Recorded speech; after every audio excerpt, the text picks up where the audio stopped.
নমস্কাৰ সকলোকে পুনৰবাৰ স্বাগতম জনালোঁ। আজি আমি আলোচনা কৰিবলৈ লৈছোঁ অসম ৰাজ্যিক গ্ৰামীণ জীৱিকা অভিযানত খালী হোৱা এক্টিভ ওমেন পদসমূহৰ সম্পৰ্কত। যদি আপুনি অসম ৰাজ্যিক গ্ৰামীণ জীৱিকা অভিযানৰ অধীনত যিকোনো HSG গোটৰ লগত জড়িত হয় তেতিয়াহ'লে আপুনিও এক্টিভ ওমেন হিচাপে আত্মসহায়ক গোটৰ মহিলাসকলৰ উন্নয়নৰ কাৰণে কাম কৰিব পাৰে। এতিয়া এই এক্টিভ ওমেন পদবিলাকৰ বাবে আপোনালোকে কেনেকৈ আবেদন কৰিব? অসম ৰাজ্যিক গ্ৰামীণ জীৱিকা অভিযানৰ অধীনত এই পদসমূহত মহিলাসকলক নিযুক্তি দিয়াৰ উদ্দেশ্য কি সেই সম্পৰ্কত আজি ভিডিঅ'টোৰ জৰিয়তে জানিব পাৰিব। এক্টিভ ওমেন বা সক্ৰিয় মহিলা, এই সক্ৰিয় মহিলানো কোন হয়? যিসকল মহিলা আত্মসহায়ক গোটৰ লগত জড়িতই হয় কিন্তু আত্মসহায়ক গোটৰ পৰা তেওঁলোকক নিৰ্দিষ্টভাৱে সিলেকশ্যন কৰি মানে এটা মেথডত সিলেকশ্যন কৰা হয়, মানে তেওঁলোকে ইণ্টাৰভিউ দিব লাগিব। ইণ্টাৰভিউ কেতিয়াবা যদি কেণ্ডিডেট বেছি হয় তেতিয়াহ'লে ৰিটেন এণ্ড ভাইভা দুয়োটাই দিব লাগে। যিসকল উত্তীৰ্ণ হয় তেওঁলোকেহে এক্টিভ ওমেন হিচাপে কাম কৰাৰ সুযোগ লাভ কৰে। এক্টিভ ওমেনগৰাকীয়ে আত্মসহায়ক গোটৰ যি ব্যৱস্থাপনা সেই ব্যৱস্থাপনা চোৱা চিতা কৰাৰ লগতে সমূহীয়া সামাজিক যিখিনি কাৰ্যকলাপ আছে মানে কালেক্টিভ ছ'চিয়েল যিখিনি একশ্যন তাৰ জৰিয়তে মহিলাৰ সবলীকৰণ কেনেকৈ হ'ব সেই ক্ষেত্ৰত তেওঁলোকে কাম কৰিব। এক্টিভ ওমেনসকলক নিযুক্তি দিয়াৰ মূল কাৰণসমূহ বা উদ্দেশ্যসমূহ কি চাওক। প্ৰথম আহিলে সশক্তিকৰণ অৰ্থাৎ এম্পাৱাৰমেণ্ট। এক্টিভ ওমেনসকলক নিযুক্তি দিয়াৰ মূল উদ্দেশ্যসমূহ কি? প্ৰথমটো আহিলে সশক্তিকৰণ অৰ্থাৎ এম্পাৱাৰমেণ্ট। দৰিদ্ৰতাৰ বিৰুদ্ধে সামূহিক পদক্ষেপ ল'বলৈ মহিলা নেত্ৰীসকলক গঢ়ি তোলা।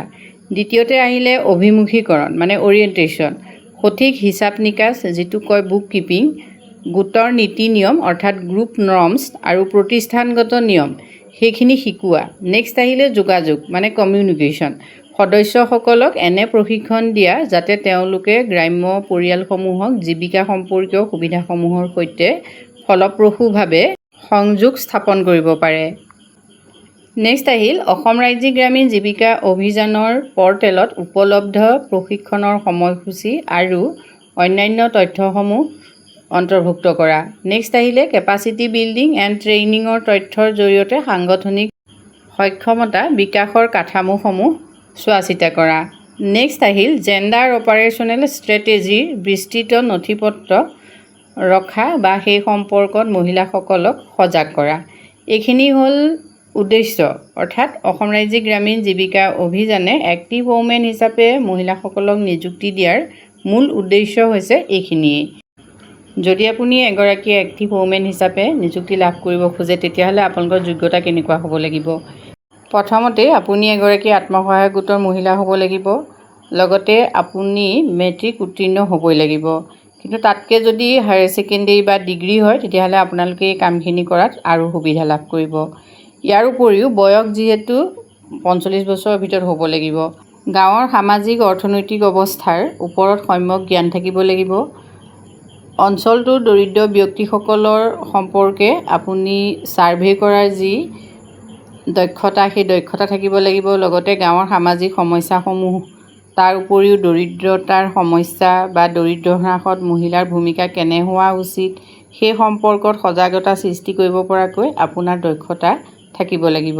কিন্তু ইয়াত এটা কথা হয়, এই দক্ষতাখিনি আহৰণ কৰিবৰ বাবে মহিলাসকলক ষ্টেপ বাই ষ্টেপ কিন্তু প্ৰশিক্ষণ দিয়া হয়। মানে 5 দিনীয়া 7 দিনীয়া এনেকুৱা ধৰণৰ প্ৰশিক্ষণৰ জৰিয়তে এক্টিভ ওমেনগৰাকীক সক্ষম কৰি তোলা হয়, তেওঁলোকৰ দক্ষতা বিকাশ কৰা হয়। গতিকে আপুনি যদি একচুৱেলি এই কামবিলাক কৰিবলৈ ইচ্ছুক হয় আৰু যদি আপুনি আত্মসহায়ক গোটৰ লগত জড়িত তেতিয়াহ'লে আপোনালোকে এই কামখিনি কৰিব পাৰে।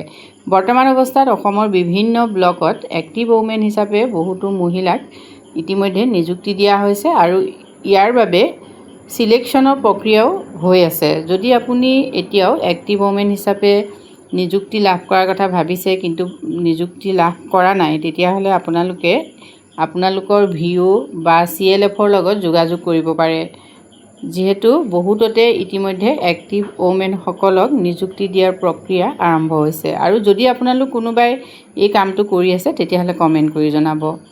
আজিলৈ ইমানেই, ধন্যবাদ।